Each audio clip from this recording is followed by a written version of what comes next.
बस्तर छत्तीसगढ़ के दक्षिण में घने जंगलों के बीच बसा हुआ प्राकृतिक एवं सांस्कृतिक गतिविधियों से परिपूर्ण क्षेत्र है।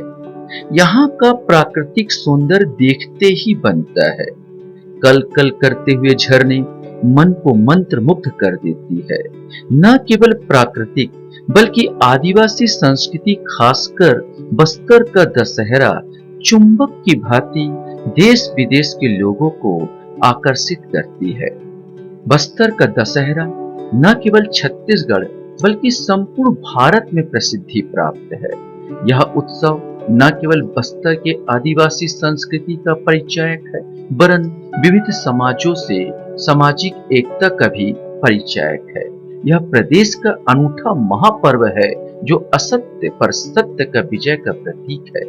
किंतु यह पर्व रावण के संहार से संबंधित नहीं है, अपितु बस्तर के दंतेश्वरी देवी सहित अनेक देवी देवताओं को समर्पित है। बस्तर का दशहरा 75 दिनों तक चलने वाला पर्व है। अगर इतिहास की बात करें तो इस पर्व की शुरुआत चालुक्य वंशी शासक राजा पुरुषोत्तम देव ने की थी। जब उन्होंने जगन्नाथपुरी की यात्रा की थी तो उस समय पुरी के राजा ने उन्हें रथपति की उपाधि तथा 16 चक्रों का रथ प्रदान किया था। राजा ने 16 चक्रों के रथ का विभाजन कर दिया एवं 2 पृथक परंपरा बस्तर दशहरा व गोंचा पर्व की शुरुआत की। मंधोता ग्राम में पहली बार दशहरा रथ यात्रा 1411 से 12 ईस्वी के लगभग प्रारंभ हुई। 12 चक्कों के रथ संचालन में असुविधा होने के कारण 8वें शासक राजा वीर सिंह ने संवत 1610 के पश्चात 8 पहियों का विजय रथ और 4 पहियों का कूल रथ प्रयोग में लाया। तब से लेकर यह परंपरा आज तक चली आ रही है। बस्तर दशहरा में प्रतिवर्ष क्रमशः एक नया रथ निर्माण किया जाता है। रथ यात्रा के विभिन्न कार्यक्रमों पर चर्चा करें तो पहला पाट यात्रा से प्रारंभ होता है। 75 दिनों तक चलने वाले दशहरा महापर्व की शुरुआत हरेली अमावस्या से होती है। अमावस्या के दिन नवीन रथ निर्माण के लिए लकड़ी का एक बड़ा टुकड़ा टुरलू खोटला लाकर दंतेश्वरी माई मंदिर के सामने रखा जाता है और रथ निर्माण में लगने वाले औजारों के साथ पूजा अर्चना की जाती है, जिसे पाट यात्रा कहते हैं। डेरी गड़ाई पूजा विधान दूसरी रस्म को डेरी गड़ाई कहा जाता है। इसमें साल प्रजाति के 2 शाखा युक्त डेरी को सिरहासत भवन में स्थापित की जाती है। यहीं निर्मित 2 गड्ढों में जीवित मोंगरी मछली छोड़ी जाती है। डेरी गड़ाई अर्थात स्तंभ आरोहण के पश्चात रथ निर्माण की प्रक्रिया प्रारंभ कर दी जाती है। रथ निर्माण साल, धावन और तिनसा प्रजाति की लकड़ी का प्रयोग होता है। तीसरा जो कार्यक्रम है वो है काछिन गादी पूजा। काछिन गादी का अर्थ होता है काछिन देवी को आसन प्रदान करना। बस्तर अंचल में काछिन देवी रण की देवी कहलाती है। कांटेदार झूले पर आसीन होकर काछिन देवी बस्तर दशहरा के निर्विघ्न आयोजन हेतु स्वीकृति और आशीर्वाद प्रदान करती है। अश्वनी अमावस्या के दिन काछिन देवी से स्वीकृति मिलने के पश्चात बस्तर का दशहरा पूर्व धूमधाम से प्रारंभ हो जाता है। इसके बाद आता है रैला देवी पूजा। अश्वनी अमावस्या की रात्रि को काछिन देवी के पूजा के बाद संध्या के समय रैला देवी की पूजा के लिए मिर्गान जाति का पुजारी तथा इस जाति की महिलाएं एकत्रित होती है। ग्राम तेली मरिंगा के मिर्गान कुमारी कन्या इस परंपरा का निर्वहन करती है।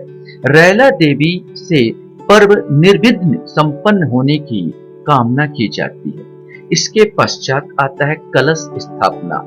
अश्वनी शुक्ल पक्ष की प्रथम अर्थात नवरात्रि के प्रथम दिन बस्तर की आराध्य मां दंतेश्वरी के मंदिर में ज्योति कलश स्थापित की जाती है। फिर आता है जोगी बिठाई। अश्वनी शुक्ल पक्ष प्रथमा को ही सिरहा सार में जोगी बिठाई की रस्म अदा की जाती है। एक गड्ढे में बड़े आमाबल गांव का हलवा जाति का व्यक्ति लगातार 9 दिनों तक योगासन की मुद्रा में पूर्व निर्विघ्न संपन्न हो इस कामना के साथ उपवास पर बैठता है। अगला चरण होता है फूल रथ परिक्रमा। परंपरा के अनुसार अश्वनी शुक्ल पक्ष द्वितीय से लेकर सप्तमी तिथि तक चलने वाले फूल रथ की परिक्रमा का चरण प्रारंभ हो जाता है। इन तिथियों में प्रतिदिन रथ परिक्रमा होती है। रथ परिक्रमा निर्विघ्न संपन्न हो इस आशय को लेकर राउरी तथा पनारा समाज की महिलाओं के द्वारा नजर उतारी जाती है। इसके बाद आता है महाअष्टमी पूजा विधान। नवरात्र के अष्टमी तिथि को यज्ञ अनुष्ठान के साथ महागौरी पूजा अर्चना की जाती है। तत्पश्चात होता है निशा यात्रा। बस्तर दशहरा के रस्मों में अष्टमी तिथि तथा नवमी तिथि को रथ परिक्रमा नहीं होती। अष्टमी की आधी रात माई जी की डोली को लेकर बाजे गाजे के साथ पुजारी, राजगुरु व अन्य भक्त निशा यात्रा मंदिर पहुंचते हैं। इस मंदिर में खमेश्वरी देवी का वास माना जाता है। यह मंदिर वर्ष में एक बार खुलता है। निशा यात्रा रस्म पर 12 बकरों की बलि दी जाती है। फिर होता है कुमारी पूजा विधान। महानवमी पूजन में कुमारी पूजा के अंतर्गत 9 कुमारी कन्याओं एवं एक बालक की पूजा की जाती है। फिर होता है जोगी उठाई। 9 दिनों तक योग की अवस्था में बैठा योगी को पूजा विधान के बाद निर्धारित स्थान से उठाया जाता है तथा पूर्व के निर्विघ्न संपन्न होने के लिए समस्त देवी देवताओं को आभार प्रदर्शित करते हुए जोगी उपवास तोड़ता है। अगला चरण होता है मावली परघाव। दंतेवाड़ा से मावली देवी डोली जगदलपुर आती है। मावली देवी के स्वागत को ही मावली परघाव कहा जाता है। दशहरा के समस्त कार्यक्रमों में मावली परघाव का आकर्षण अत्यधिक प्रदर्शित होता है। इसके बाद आता भीतर रैनी। विजयदशमी पर 8 पहियों वाला विशालकाय विजय रथ मावली मंदिर की परिक्रमा करता है। विजय पर्व में चलायमान होने के कारण विजय रथ अथवा भीतर रैनी रथ कहा गया है। इसे खींचने के लिए कोड़ेनार किलेपाल परगना के आदिवासियों का विशेष अधिकार होता है। रथ की परिक्रमा पूर्ण हो जाने के बाद प्रथा अनुसार इसे देर रात चोरी करके कुमुंडा कोट नामक स्थान पर छुपा दिया जाता है। अगला चरण होता है बाहर रैनी। दशहरे के दूसरे दिन अर्थात एकादशी के दिन राज परिवार और बस्तर की जनता अपने देवी देवताओं के साथ कुमुंडा कोट पहुंचते हैं और राजा अपनी कुल देवी को नया अन्न अर्पित करते हुए जनता के साथ नवाखानी पर्व संपन्न करता है। तत्पश्चात मुख्य मार्गों से होता हुआ विजय रथ राजमहल के सिंह द्वार वापस पहुंचता है। मुड़िया दरबार। मुड़िया दरबार का प्रारंभ 8 मार्च 1876 को पहली बार हुआ था। द्वादशी के दिन मुड़िया दरबार में ग्रामीण और शहरी जनप्रतिनिधियों के बीच आवश्यक विषयों के लेकर चर्चा होती है।